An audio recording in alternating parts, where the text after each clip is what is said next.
Reply about Colorado 9, May 17, 2020 by Anna von Reitz. I have sent numerous letters and cards to the Colorado Nine, but I haven't had a reply back in over 2 years, similar to what happened with Chief LaVern Fasthorse. I was able to correspond for a while, and in Fasthorse's case, talk on the phone, and all of a sudden, nothing. These men are political prisoners every bit as much as any other political prisoners have ever been. But they are still making some wrong assumptions. They now know, apparently, something I tried to tell them 5 years ago, that the public offices are vacant. God willing and more Americans continue to step up, those vacated offices will fill up and our country can get back on track. Part of what is so bitter for me about the whole Colorado Nine debacle, is that it could have been avoided and those good men could be filling those vacated public offices, instead of sitting in a foreign jail.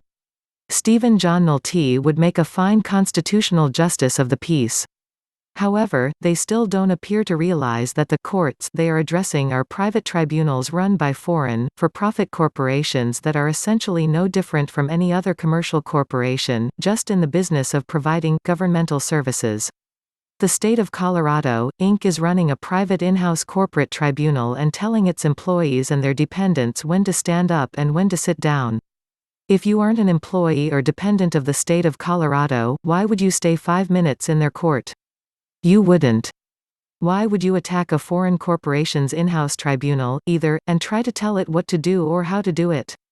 You wouldn't. You'd have no reason to. Yet that's what the Colorado Nine did. They transgressed and threatened the municipal court of the state of Colorado under the false assumption that it had something to do with them. Sad to say, they created their own problem, because they couldn't or wouldn't accept the fact that that court had nothing to do with them at all, and what they needed to do was to work on restoring their own court system, instead. Self-governance is such a radical concept. You have to declare and record your own political status. You have to assemble your state assembly, form your juror pools, hold your elections, fill your public offices, and so on and on. It's a lot of hard work. And it even costs some money. Most Americans starting out to reclaim their heritage don't have a foggy notion what that heritage is. They don't know the structure of their own government. They don't know the difference between a U.S. citizen and a U.S. citizen and a state citizen. They have no idea that their government was never fully restored after the Civil War. They have been kept in the dark, used and abused by their own employees, for well over a century. And only now are we coming out of the fog. Did the municipal court grossly overreact? Yes. Did these men commit any actual crime under the law of the land? No. So what are they doing in a foreign jail? Wasting time. Unfortunately, until they realize what they did wrong, nobody else can apologize for them. The rational thing would be for them to write to the state of Colorado congressional delegation and ask them to intercede, explain that they are Coloradans who got confused and misaddressed the municipal court by mistake.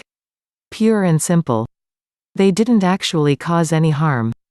And since the members of Congress run the municipal government, they are the ones who can tell the municipal court to pardon or parole the Colorado Nine.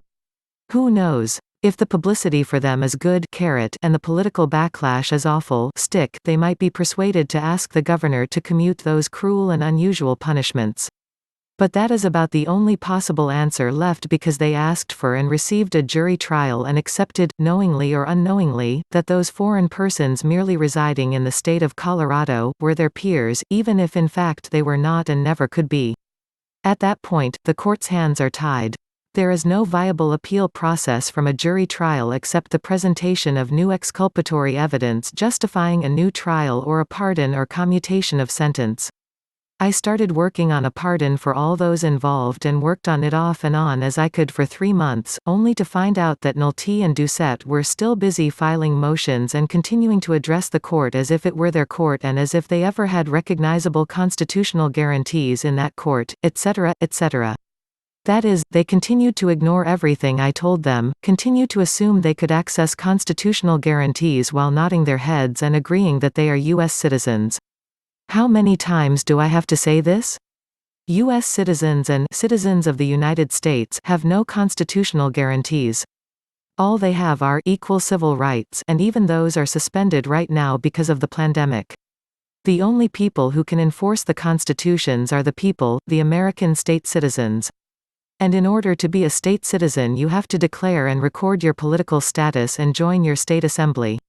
If the Colorado Nine had been listening to me, they would have declared and recorded their political status and formed the Colorado Assembly and been running their own courts by now.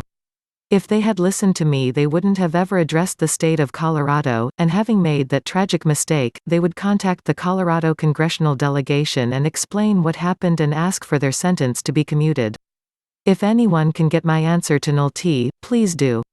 But success is predicated on these men realizing that they addressed the wrong court in the wrong jurisdiction and they're apologizing for that mistake. Until they fully realize that yes, they did something wrong, their only chance of walking free is foreclosed.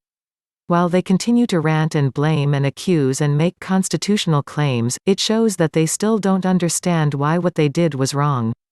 They are continuing to make the same mistake that got them arrested in the first place. Links to Anna's articles and resources can be found in the video description box.